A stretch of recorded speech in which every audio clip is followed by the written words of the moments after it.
On the whiteboard, we have the two primary domains of concern that we have to deal with when it comes to data center.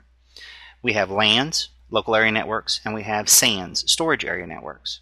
Now we'll get into why SANs are so significant and important for data centers shortly, but right now what we want to understand is the fact that each of these different technology domains brings with it its own baggage. For instance, when we say LAN, we're talking specifically Ethernet networks.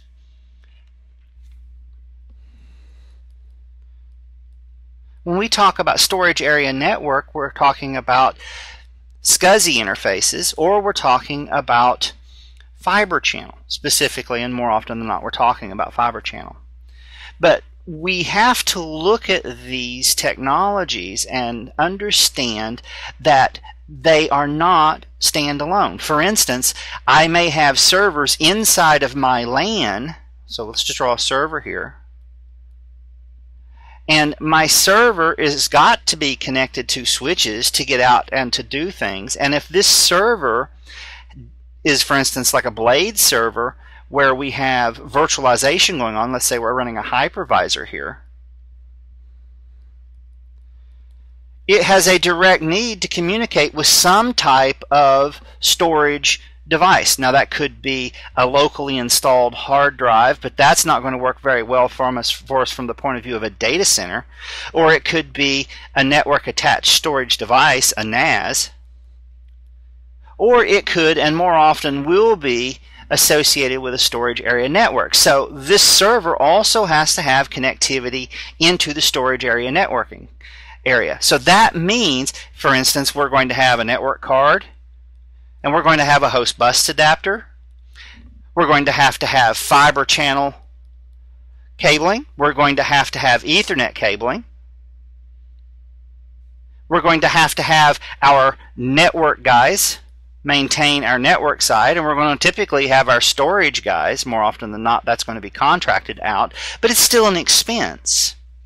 So the reason I'm going through this is so that we can understand one key element, and that is we're not footing the bill for all of this. It's the business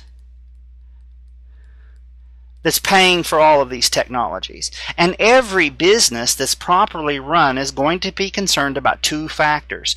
The first factor is, what is the total cost of ownership for all of these devices, our LANs, our SANs. The next question is I've bought all of this stuff, so how long or how quickly do I have to wait to see a return on my investment? So total cost of ownership means, well, I've got to pay for the equipment, so that's a capital expenditure. I've got to pay for my networking types. That's going to be an operational expenditure. So at some point, I need to make certain that I have capped these expenses, because I don't want to constantly keep growing or adding to that. And since I have to do the same thing over here with the storage area network region, I'm almost doubling my expenses. So it's at what point in this technology, or at what point in this process, do I have the capability of either saying my costs are now fixed because it's going to cost me X amount of dollars a month to own all of these devices and keep them in operation? So that's one concern. The other concern is this notion of return on investment. So I'm not buying this because it looks cool. I'm not buying it to give it to Terry to play with because it's fun. I'm buying it as a business owner so that I can turn around and utilize it to make money. So it's either going to be the business, how the business perceives the technology, that's going to determine what happens inside any network or any data center. So can I take these devices and these technologies, and can I turn them around and sell them? For instance, I mean, we have web hosting services where I can have multiple servers connected to my LAN. We're going to have different types of data centers, and soon we'll talk about the different types of data centers. We have this whole concept now of virtualization, which are being directly driven by each of these concerns. In fact, these business concerns show up on our Horizon board as technicians or as engineers in the form of virtualization. So now I can take a given device and I can have it pretend or split it up into multiple facets so that I get more bang for the money that I spent for it. Another idea is consolidation. consolidation, excuse me. Can I put more resources into a given location and reduce my expenses because I don't have multiples everywhere else in the infrastructure?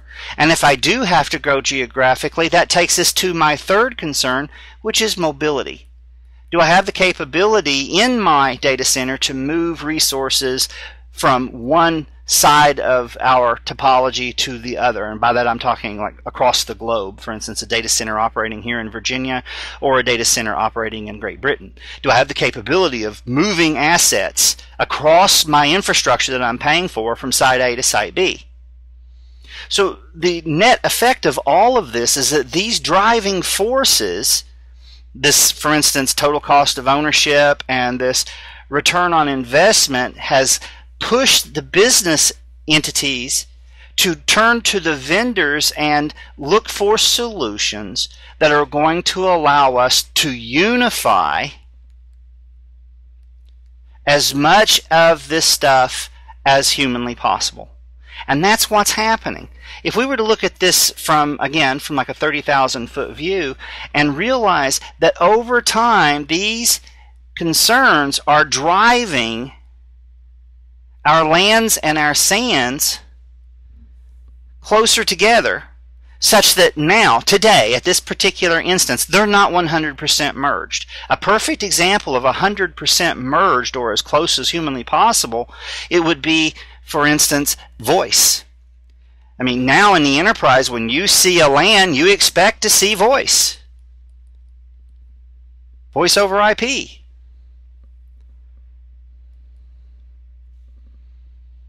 Inside of that infrastructure.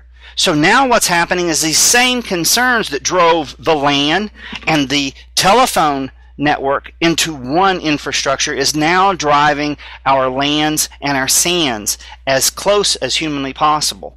So right now we have to understand that at this moment in time we do not have 100% overlap. But we do have this area here where we are definitely overlapped. Now this is going to give us this concept of unification. In fact, it's going to come in the form of unified wire. It's going to come in the form of unified technologies or unified protocols. Okay, Terry, what do you mean by a unified protocol? Well, a perfect example of a unified protocol, something that would exist in that overlapped area, would be, say, something like fiber channel over Ethernet. So now we get fiber channel features that normally be native only to SAN as available resources inside of our VLAN. Inside of our LANs, inside of our local area networks. We also have the concept of, say, fiber channel over IP. We have another solution that tells us or gives us the capability of doing things like iSCSI. So what ends up happening is by virtue of the fact that we have this overlap, now we're getting new technologies. Technologies that are evolving as a direct result of these business drivers, these business concerns. So now, for instance, that same server that used to have multiple network cards or host bus adapters to work with the SAN and the LAN now can work using converged network adapters that do both, or will support fiber channel over Ethernet. Now, I expect over time that these forces that are driving things, these business concerns, are not going to back off. So what's going to happen is this overlap is going to get greater and greater over time. But right now, this is where we are, and this is going to be what we're going to be talking about. But it doesn't end here. Let's clear the whiteboard off. Let me grab an eraser. And let's add the last element to this.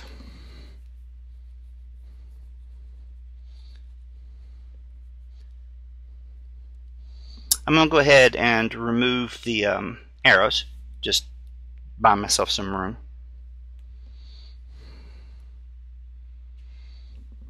Right now what we're looking at is we're looking at that overlapped area, but it's not just that. What we need to think of is a cloud.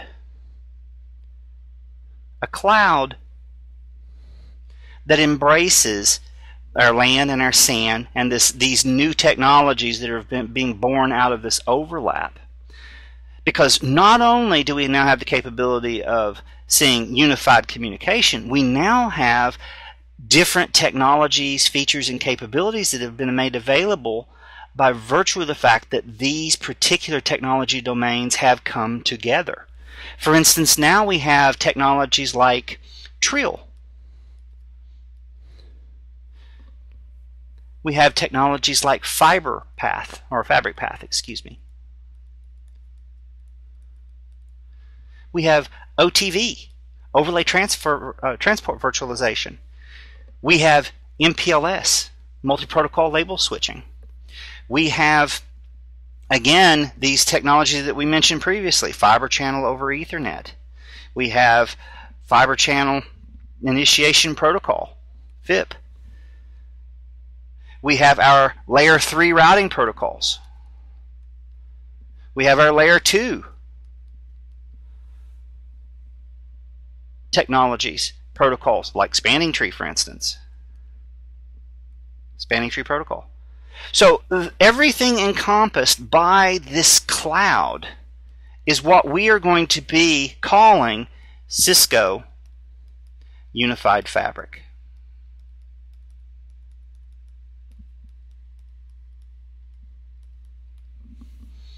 So what's going to happen is that we have all of these technologies, all of these concepts, and we're going to cover each and every one of them, and there's even more than what's in this drawing.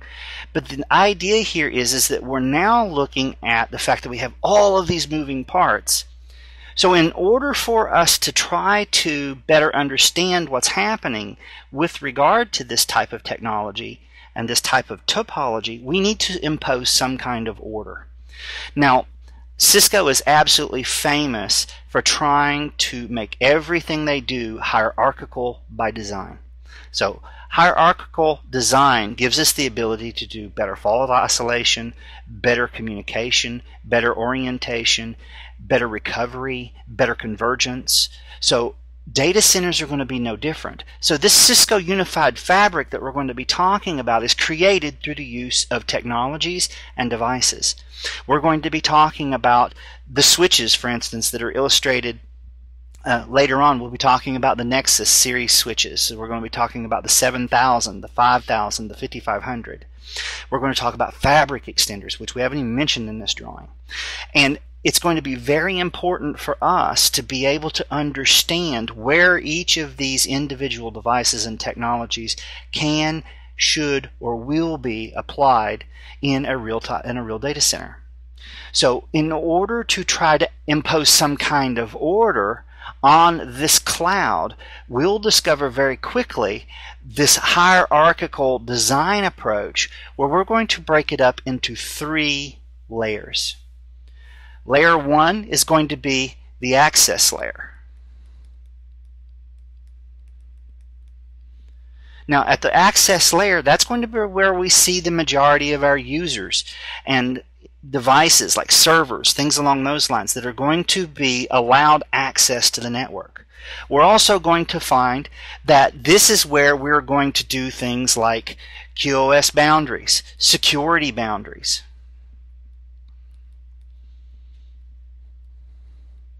Now, the second layer is going to be referred to as the aggregation layer. The aggregation layer exists to aggregate the layer below it. So the aggregation layer is going to aggregate all of our access layer assets, devices, and users. It's also at the aggregation layer where we're going to see all of our high availability features with regard to our network or data center design. And it's going to be from the aggregation layer that we go up to this last final layer, which is going to be our core layer. So as you can see, what we're going to do is we're going to look at the access layer what devices and what technologies will be running in the access layer and what it's going to do for us. And then we're going to move up this hierarchical design until we ultimately reach the core, where we're going to be seeing technologies like MPLS, OTV, and things along those lines. So this is a very, very rough snapshot of what it is we're going to be talking about. But when I say Cisco Unified Fabric, I'm talking about all of this. And what we're going to do now is we're going to take a step in, and we're going to look at first what the business payoffs are for this design, what this 3-layer design is going to do for us. We're going to move into the equipment and what it's going to do for us, and we're going to look at each layer, and we're going to pin in the specific hardware requirements, or where we would, for instance, put an NX7000 versus, say, a fabric extender.